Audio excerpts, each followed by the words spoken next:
Hey, I'm Nikki, and I'm going to show you how to cut, copy, and paste in Procreate.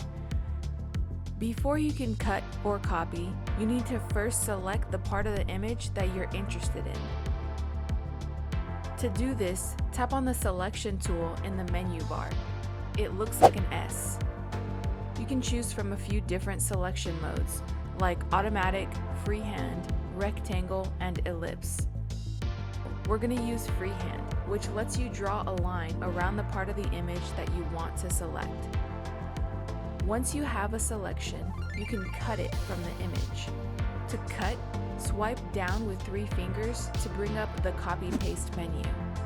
Then tap Cut. The selected portion will be removed from the image but saved in memory so you can paste it. To paste, use the 3-finger swipe down to bring up the copy-paste menu again. Then tap Paste. The last thing you cut or copied will be placed onto a new layer, and you can move it around the canvas as you wish. To copy, use the same 3-finger swipe down to bring up the copy-paste menu. Remember, everything you cut or copy is placed on a new layer when you paste it. This gives you flexibility to move, transform, or edit the pasted content without affecting the rest of your artwork.